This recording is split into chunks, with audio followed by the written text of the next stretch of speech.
Good morning, John.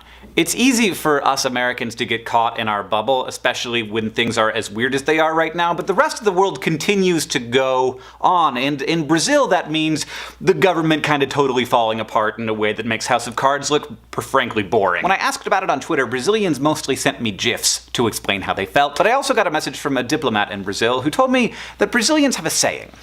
Brazil is not for beginners. But maybe by the end of this video you will no longer be a beginner, so let's go there. Brazil is a big country, 200 million people, as big as the UK, France, and Germany combined. It's also big enough to fit all of those countries inside of it, 3 times, at least. It's extremely ethnically and economically diverse, with a wide gap between the richest and the poorest. That economic gap also falls roughly on racial lines and also on political lines, with wealthy white people, mostly in big cities, being mostly conservative, and poor people of native or African descent being more liberal. Brazil has a diverse economy. They're the 9th largest producer of oil, the 2nd largest producer of beef, the 3rd largest producer of iron ore, and they have the world's 7th largest economy. From 1964 to 1985, they were ruled by a military dictatorship, and in a stunning turn of events, that military dictatorship had a lot of bribery and corruption in it. But in an actual, not sarcastic, stunning turn of events, Brazil managed to transfer from that military dictatorship to a democracy with relative ease and like sort of slowly and without very much violence. So it's worth remembering throughout this entire process that though Brazil seems very mature economically and politically, its government is only 30 years old. It's new, and they haven't been doing it for very long. It's pretty remarkable. There was plenty of economic and political badness in the 1980s and 90s, but thanks to a lot of hard work and China's insatiable appetite for iron ore and hamburgers, Brazil managed to get its economy on track, and it's become one of the great success stories of the developing world. Until the last couple of years. So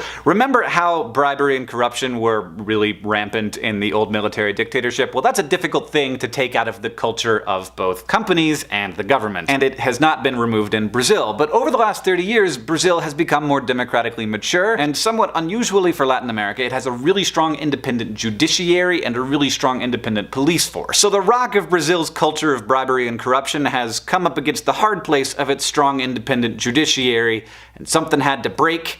And it has. But before we get there, let's talk about Lula. Luiz Inácio Lula da Silva was in the 80s a revolutionary socialist who mostly worked against the military dictatorship as a union organizer. After the dictatorship transitioned to democracy, in a very weird, cool, long story that I don't have time to tell you, Lula emerged as a strong political figure and the head of the newly formed Workers' Party. And the Workers' Party wasn't able to gain much national traction until Lula became what some Brazilians called Lula Light. Still Lula, still for the people, still from the poorest part of the country, still representative of that soul of Brazil, but also willing to work inside of the system, also willing to help out big corporations, who are a big part of Brazil's economy and how Brazil works. After running and losing 3 times, Lula was elected in 2003 and remained president until 2011, during which time he presided over some truly remarkable achievements, including an extremely successful social program that basically paid poor families to send their children to school, a program that's credited with helping lift tens of millions of Brazilians out of poverty. Lula left office with an unprecedented 80% approval rating. His chief of staff, an economist who was once a guerrilla fighter against the military dictatorship and was captured by them and tortured,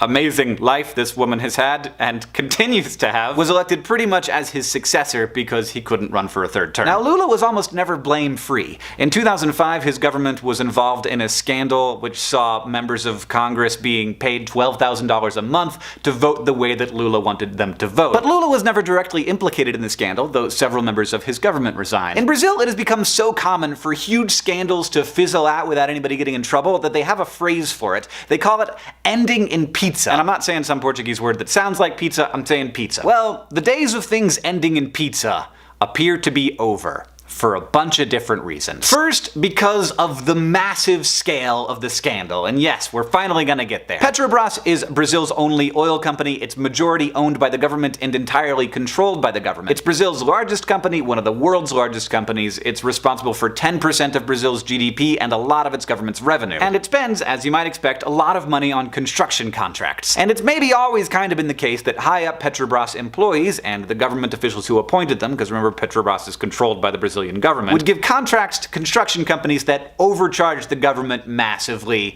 and the CEO of the construction company would pocket some of the difference, and some of the difference would come back to the politicians and the employees who, helped get them that contract. It's a very common corruption thing. We have it here in the US, we call it graft, but it's basically just a company bribing a politician for a lucrative contract. And as Petrobras grew under Lula, thanks mostly to the price of oil getting really high, the amount getting kicked back grew in as well to truly massive proportions. It's the largest corruption scandal in the history of any democracy on earth. Billions of dollars. One guy has offered, because, he's scared, to give all of the money that he took in bribes back to the Brazilian government.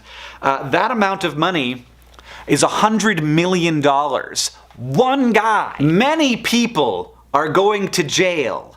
This is not ending in pizza. Around 100 of Brazil's current members of Congress, almost a fifth of the entire body of Congress, is under investigation right now. No political party is blame-free, but the Workers' Party, which was in charge at the time and also supposed to be the party against this kind of corruption, is catching most of the flack. But it's more than just the scale, it's also just awful timing. People are poised to dislike the government right now because Brazil is in the middle of a giant recession. The scandal has resulted in lots of lost jobs, the Zika virus epidemic is hurting tourism, Chinese retraction is terrible for Brazil, massive trickle-down loans to large corporations didn't spur economic growth, and if you've been to a gas station recently, you know that oil is not the profit center it once was. Always difficult for politicians and citizens, Brazil has had to implement austerity measures to get its budget in line with its revenue. But it's more than just the scale and the awful timing. Brazil also really mostly doesn't like the current president. They just don't like her. 2/3 of the country, according to a recent poll, want her to be impeached. But it's more than just the scale and the economy and the president that nobody likes. It's also Judge Moro, a guy who has taken lessons from the 90s campaign in Italy to take down the mafia. A guy who is willing to make deals with criminals if it means uncovering more of the scandal. A guy who doesn't mind bending the rules if it means getting support from the public. And a guy who doesn't seem to mind being deified and exalted by a lot of the Brazilian public. Searching for some non-political person to put their faith in, Brazilians have taken a lot of the love that they lost for Lula and put it into Judge Moro. He says he has no interest in politics, but he doesn't really seem to be acting that way, and if Rousseff is impeached, and there are 2 current hearings trying to impeach her, a lot of people would like Judge Moro to run. But it's more than just the scale and the economy and the president and the charismatic judge who takes no prisoners, or rather takes lots of prisoners. It's also the deep, kinda ugly partisan divide in Brazil. No one knows how involved Rousseff and Lula were in the Petrobras scandal, or if they were involved at all. But it doesn't seem like anybody's waiting for due process to make their judgments. In a story that might feel pretty familiar to people in America, social media has hyper-polarized Brazil. People in Brazil spend a lot of time on social media, and their filter bubbles are just as strong as ours. People tend to hear, and thus think, just the worst things about their opposition. And everyone's cynicism about everyone else, which I admit is kind of justified, results in a lack of skepticism about negative stories of the opposition.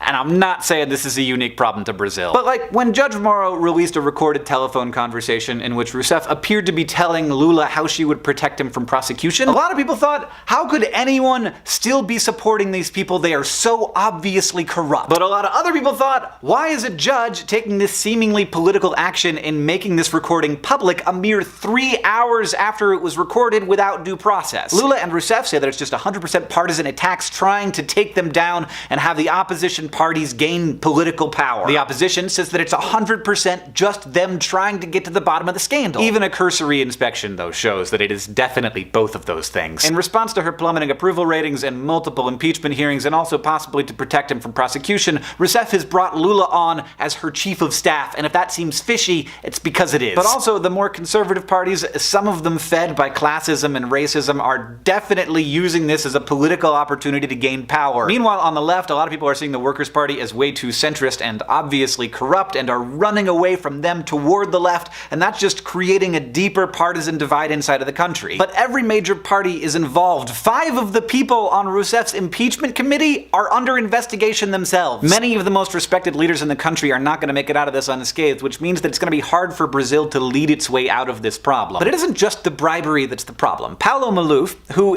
literally can't leave Brazil because he's wanted by Interpol, ran for re-election and won with a campaign slogan, "I steal, but I deliver. Lula, on the other hand, has had his own quote from 1988 thrown back at him on every social media platform on the internet. In Brazil, when a poor man steals, he goes to jail. When a rich man steals, he becomes a minister. Many Brazilians now see this as Lula predicting his own future. Now, this is all bad in the near term for Brazil, but I think it's good for Brazil in the long term because it shows that being a crooked politician is not worth it. As for what happens tomorrow and the next day, nobody knows. It's a bad situation, and Brazilians on the whole are very cynical about the government, but they're also very pragmatic. While passions can certainly run high in individuals, there's an overall culture of peaceful evolution rather than violent revolution, and very few people seem at all interested in giving that up, which is great news. John, I'll see you on Tuesday. Thank you to diplomat Rafael Prince and journalist and author Alex Quadros for all of your help. Alex's book Brazilianaires will be out in July, and thank you as well to all of the members of the Brazilian Nerdfighter Facebook group. Thanks for helping me out and keeping me straight.